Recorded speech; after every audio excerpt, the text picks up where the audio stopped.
Zombie Apocalypse.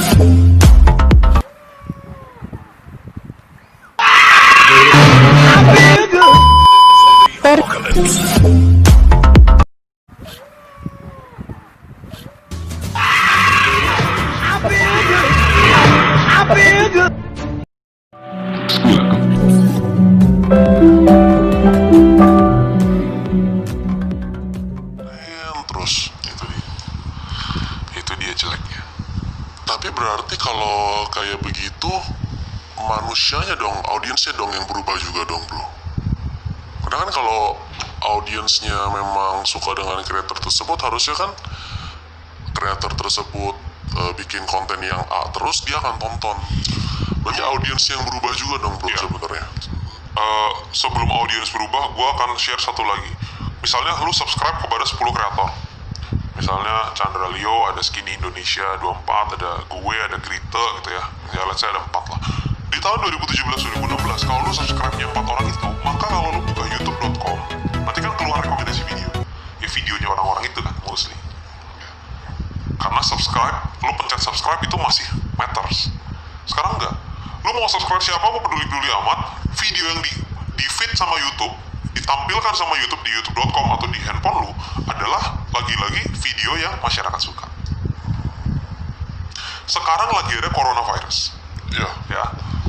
Videonya Bill Gates, TED Talk 2015 somehow appear di timeline lu.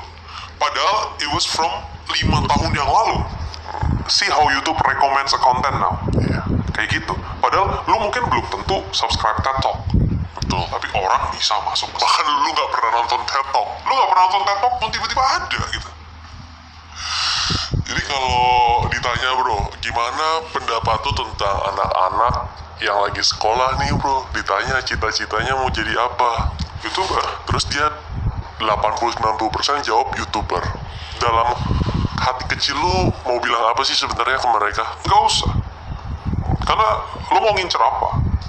Dulu di tahun 2016 YouTube itu diisi sama orang-orang secara SIS di kelas A.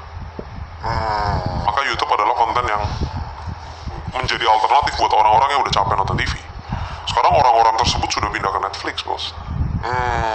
Yang C-nya di TV masuk ke YouTube. Kalau menurut gue gini, motivasi lo apa? Duit. Iya, duit. Anggap mereka duit kan. Besar tuh seberapa? Ya kan? Besar tuh seberapa? Karena even 1 juta view di YouTube juga gak ada duitnya kan? Iya. Lu menyadari setelah lu masuk YouTube kan? Dapat 3 juta gitu ya. It's nothing. Ya maksudnya gue bukan meremehkan. Maybe it means a lot to some people. Cuma kalau dia berpikir dengan jadi YouTuber dia akan dapat ratusan juta, pikir lagi. Karena YouTube itu entrepreneurship ya nggak? Iya. Yang bisa jualan bisa ratusan juta MM-an juga possible karena orangnya, bukan karena jadi YouTubernya. Tapi kan nggak cuma caranya, kalau orang mau kaya nggak cuma jadi YouTuber. Lu punya live house juga tajir aja gitu nggak sih? Ya kan? Lu mau punya bisnis juga tajir aja bisa. Asal orangnya memang berbakat, orangnya memang bagus. Bahkan dulu ada research kan, seandainya pun Bill Gates lahir di Afrika, dia akan tetap kaya seperti sekarang. Terus lu juga orang yang bisa memanfaatkan fame dari segala sisi nih. Lanjut dari yang kayak YouTube tadi nih, anak-anak yang mau jadi YouTuber, lu bisa dibilang subscriber segini, followers segini, tapi penghasilan lu sebenarnya melebihi orang-orang yang followersnya 3 kali atau subscribernya 3 kali dari lu. Gak kan, gue tidak pernah mengklaim, dan itu gue klaimin sendiri lah. Gue klaimin sendiri lah. Gue bisa mengatakan data yang lo ambil salah kan, tapi gue amini. Gimana kan? Boleh gak sih, emang kalau public figure itu penghasilannya bisa dari mana aja sih sebenarnya bro? Bukan dari endorsement, bukan dari AdSense doang kan? Ada nggak sih hal-hal lain yang bisa dihasilkan dari influencer? Mungkin yang followersnya 50.000, 100.000 gitu. Gue pernah memberikan training, gue diundang sama Bank Indonesia di Lampung. Di Lampung atau di Riau, sorry. Kemudian di situ diundanglah komunitas YouTuber lokal Riau. Oke. Yang subscribernya rata-rata di bawah 100.000. Dan dia setengah mati, dia tanya banyak ke gue gitu, mengenai gimana sih biar subscribernya itu banyak supaya dia itu bisa dikenal di masyarakat. Gue bilang, ngapain lu ngejar subscriber banyak? karena subscriber itu bukan segalanya. Menurut gue, gimana caranya lu memberdayakan ataupun mengkolaborasikan orang berapapun angkanya, tapi lu bisa ibaratnya memaksimalkan itu dengan misalnya ya, lu fotografer. Misalnya nih, dengan lu jadi fotografer, lu punya YouTube, mungkin YouTube lu nggak menghasilkan duit, tapi orderan lu weddingan, mungkin fotografer buat 17 Sweet 17 naik. Lu misalnya motivator atau public speaker, mungkin YouTube-nya nggak ada duitnya, tapi kerjaan lu kencang. Nyari kerjaan-kerjaan yang ada di luar YouTube gitu loh. Karena kan bagaimanapun subscriber ini juga manusia. Makanya gue selalu bilang, ketika lu mulai YouTube, lu tuh jangan merasa diri lu jadi artis. Lu tuh merasa diri lu memang lu punya followers, tapi lu anggap orang-orang lain ini juga manusia. Supaya lu bisa komunikasi tanpa batas. Jadi menurut gue, kalau subscriber lu kecil tapi lu pengen punya penghasilan, sebenarnya adalah yang paling bagus lu kolaborasikan kerjaan lu sekarang plus lu punya YouTube, sehingga kerjaan lu yang sekarang menjadi marketnya lebih luas lagi. Jadi YouTube itu seperti portfolio tambahan. Iya. Jadi harga lu bisa lebih mahal sedikit atau lu bisa lebih dipercaya sedikit gitu ya, daripada yang nggak punya. Betul. Jangan berharap YouTube-nya ini malah jadi main income-nya. Betul. Itu hal yang waktu itu gue sharing juga ke Rius. Lu kan emang sudah punya Sekbol kan. Dan Sekbol itu I think doing very well. Karena kan Gojeknya kan kenceng kan. Ya YouTube-nya ini dipakai untuk nambahin Sekbolnya. Bukan lu jadi YouTuber kan. Gue waktu itu kan menyarankan kayak gitu juga. Iya. Better dan jauh lebih besar dapatnya daripada lu jadi YouTubernya sendiri. Betul. Sebenarnya lu kan nggak suka kan bro di depan layar nih. Gak suka. Kira-kira kapan lu berhenti semua ini? Lu tutup sosmed lu jadi orang biasa aja. Apakah akan terjadi? Akan. Dan itu goal gue. Iya. Semua goalnya pengen terkenal, gue malah pengen. Karena mungkin gue introvert sih ya. Kalau gue extrovert aja gue seneng. Arif Muhammad gitu dia seneng secara natural. Dia memang enggak, maksudnya gue nggak ngerti Arif Muhammad introvert atau extrovert ya maksudnya. Cuman Arif Muhammad itu memang naturally misalnya ya, dia tuh suka sharing. Oke. Q&A, dia jaga konten segala macam. Gue nggak bisa disuruh kayak gitu. Gue nggak bisa suruh ketemu lu nih. Woi bro, gue lagi sama lu Arif Hidayat. Nggak bisa. Dan gue nggak tertarik gitu.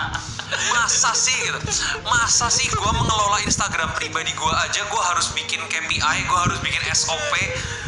Kan hidup gue capek banget. Iya.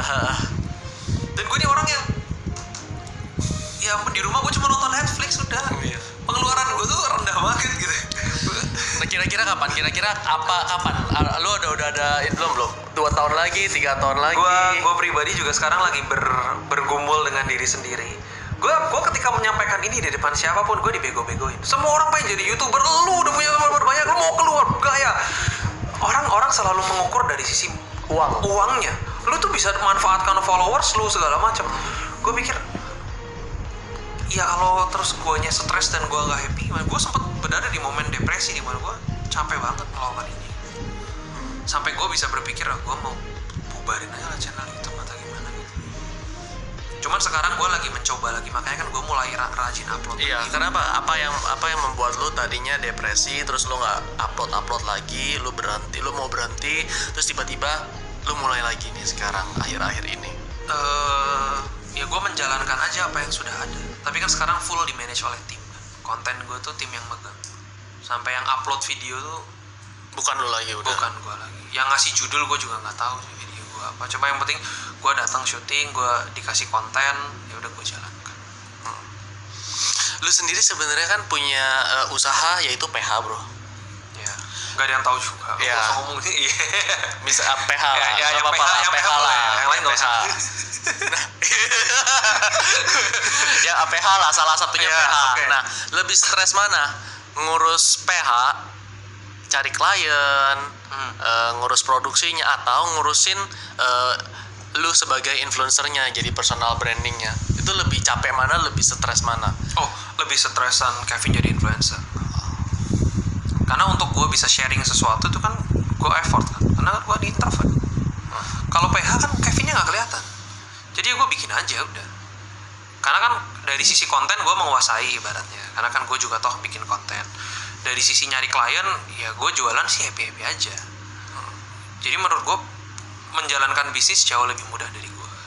Buat gue jauh lebih mudah. PH lebih nggak stressful, Lebih nggak stres. karena nggak muncul di depan kamera. Iya. Nah, lu juga bahas mengenai tentang investasi nih sekarang, bro. Ya. Mengenai investasi, pengetahuan tentang investasi. Ya. Kalau saat ini sekarang Mm-mm. anak-anak muda, Ya. lu saranin investasi kemana?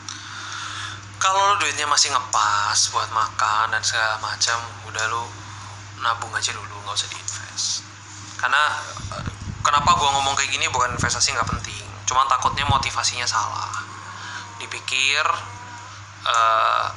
lu naruh duit 1 juta, ditunggu sebulan jadi 2 juta, kan salah. Iya, bener.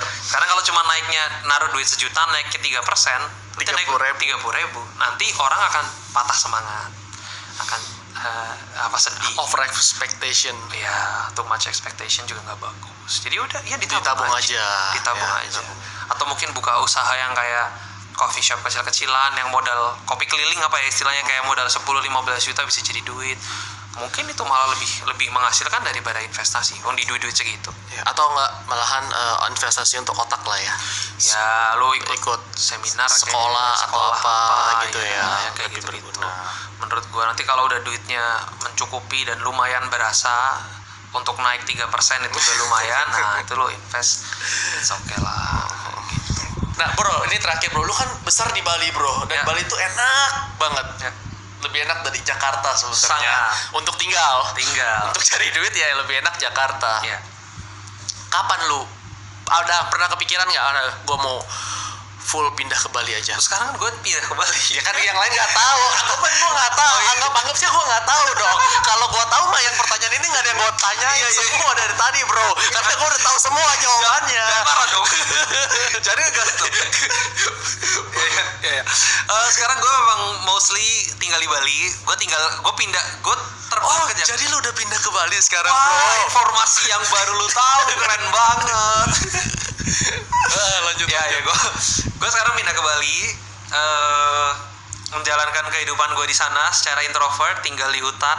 Seriusan lu tinggal di hutan? Enggak, gue tinggal di sebuah perumahan tapi isinya orang-orang ini loh, kayak orang Belanda udah senior, iya. orang Jepang senior gitu. Jadi isinya orang-orang pensiunan.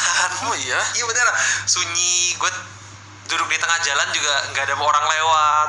Di mana Balinya tuh? Di Nusa Dua. Gue selalu dari dulu gue di Nusa Dua. Gue di Bali Selatan. Perumahan gue masuk gitu-gitu. Ya udah tinggal di situ. Tapi gue masih menjadi konten kreator, masih gue kalau syuting gue ke Jakarta, tapi sekali syuting langsung kayak 6 video. Video, makanya di video cerita baru Kevin kalau bajunya sama dimaklumin aja, itu syutingnya 1 hari. Berarti udah mostly udah di Bali lah sekarang. Ya. Kalau di Jakarta kalau ada kerjaan aja. Ya kalau ada kerjaan aja. Kalau ini diundang Arif Hidayat, gue langsung terbang lah. Bisa aja. Udah sih itu doang lah hari ini podcastnya. Thank you banget. Panjang loh, ini panjang loh. Sejam. Hah? Sejam. Ntar cut aja. Ya, saya 5 menit aja lah. Nggak gimana. Gue juga bingung kenapa gue diundang. Gue bisnismen, bukan gue memberi inspirasi kagak juga. Gue biasa aja. Ini podcast kan mungkin ada yang mendengar ini yang merasakan hal tersebut, introvert. Ada yang dapat manfaat lah dari podcast ini, 1-2 kalimat. Ya, dari sejam gue 1-2 kalimat ya. 1-2 kalimat kan. Kita kan harus membantu kan. Ini gue juga nggak ada duitnya. Iya. Tapi kan ini berbagi ke teman-teman. Thank you udah mau datang. Sama-sama. Terima kasih. Di suasana yang corona sedang work from home ini. Thank you juga udah nyempetin waktunya. Sama-sama. Kevin Hendrawan. Nggak boleh sentuhan corona. Silakan dilanjutkan work from home. Cuman ingat, di rumahnya siapa dulu. Work from home-nya siapa gitu. Jangan liburan juga, bukan liburan. Yoi. Bye.